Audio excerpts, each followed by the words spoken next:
In the first chapters of Bamidbar, what do we find?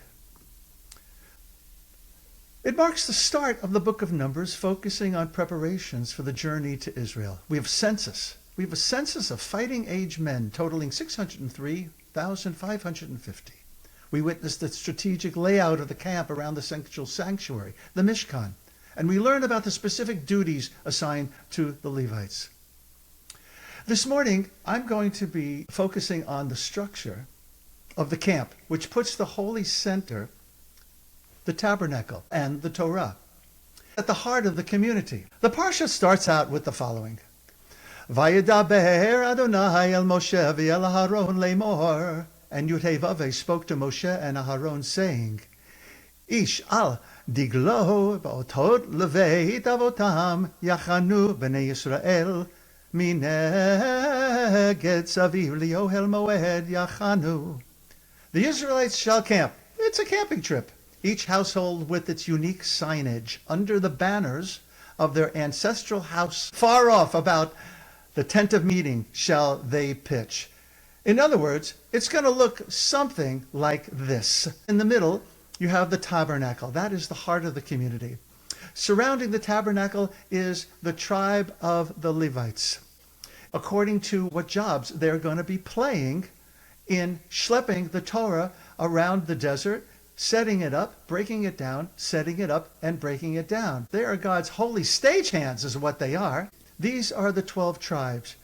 According to Bereshit Rabbah, there is a logo for each of the tribes, and there is some discrepancy among the commentators about what exactly those logos were and what the tribes were, the flags of the tribes. We've got the tribe of Asher, the tribe of Naphtali, and so on and so forth. Each has its own logo, its own meme. So let's take a look at each of those things. The tribe of Asher. Asher, a pearlescent shade featuring an olive tree. Well, those are consistent with each other. Secondly, we have the tribe of Naphtali, which represented in a deep wine color featuring a hind, which is a deer. Well, that's consistent, those two. Next up, the tribe of Dan. Well, that totally makes sense because Dan, Din, judgment, scales of... Now, you see blue, but it also says featuring a snake, and I don't see any snakes. Next up, we have the tribe of Benjamin, a mix of all colors featuring a wolf. So you have the wolf on the right-hand side, but on the left-hand side, it looks like a fork and a spoon and a jug. Next up, we have the tribe of Yosef. The tribe of Joseph, featuring a bull for Ephraim or a ram for Manasseh. I don't see either of those things here represented. I see a palm tree, not in agreement with each other. Shimon, green with a city of Shechem. We come to the tribe of Gad, black and white, featuring a military camp. Those are in agreement with each other. Then we have the tribe of Reuven, red with mandrake flowers. We move on to Zebulun, white, featuring a ship. And then the tribe of Issachar, bluish-black, featuring the sun and the moon. Although on the right, I see a donkey. Then we have the tribe of Judah, Yehudah, which makes total sense that we're seeing the lion on the right. However, why the musical instruments on the left with a crown? And one more, we have the tribe of Levi. Or we have mixed red, white, and black featuring the Urim and Tumim, the Kohen Gadol, and the crest that they wore with the jewels, the colors representing all 12 of the tribes. So here we are. We have all of those tribes and their numbers. These flags represent the identities of the various tribes. Here are various identities of yours truly, Reb Mark. I broke it up into 6 different categories. In the middle, I made the Holy of Holies some of the names that I have been called in my lifetime.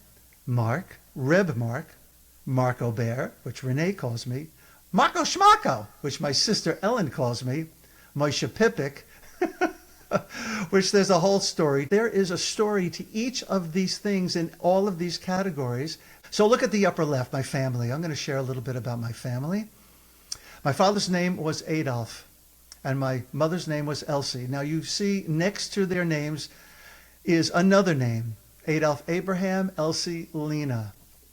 My parents, Adolf and Elsie, were born Abraham and Lena. I like to joke that perhaps they were in the witness protection program because no one knew them as Abraham and Lena. They knew them as Adolf and Elsie. And what's the most obvious question that I might have asked my father about this? Adolf, really? You served in World War II. How could you have not changed your name back to Abraham? Ellen is my older sister. She's 10 years older than I am. Franklin Ephraim, now known as Ephraim, is my older brother. He's 7-8 years older than I am. And he lives in Jerusalem, and he's a Baal Teshuvah. And there's me, Mark. So there's one other thing I want to share, a different category here, which is my interests in passions on the right-hand side. Of course, singing. I always say that if everything was taken away from me except for one thing, I would want to be able to sing. Baseball, as of course you know by now, I am a baseball fanatic. Food. You may not know this about me, but I, and Renee too, we're foodies. You can't help it being foodie living with Renee because she's a great cook and a wonderful baker. But we also love to go out to nice restaurants. Gardening. I wish that you could see my garden. We've been eating kale and Swiss chard because they all wintered over. I've got my fig tree in the back, which has a lot of figs on it already. We have cucumbers, and we have 2 kinds of butternut squash, and we have 4 kinds of tomatoes, and lots of basil, of course, so I can make pesto that lasts all winter long. Music. It goes without saying. You know, Judy before mentioned that she went to a music, of course. And then theater. I grew up in the theater. As many of you know, I was blessed to be on Broadway as a child, and then doing theater through college, and then working with a theater company here in D.C., which brought me here. Movies. I love going to the movies. Renee often I will turn to each other and say, what do you... And then there is travel. Now, I have to admit, travel has not always been a deep passion of mine. But, you know, now we need to travel because our grandchildren are separated by 10 time zones. But I'm happy to say that next Saturday night, we will be in Seattle. What did I just share with you? Some parts of my self-identity, of what I hoped to create was my banner, my crest. And in order to communicate to you and remind myself who I am and what I want to leave as a legacy for my children, my grandchildren. And so, my sweet friends, on this Shabbat Bamidbar, may we raise our flags and rejoice in who we are, individually and collectively, sharing our unique gifts with all whom we encounter. Shabbat Shalom.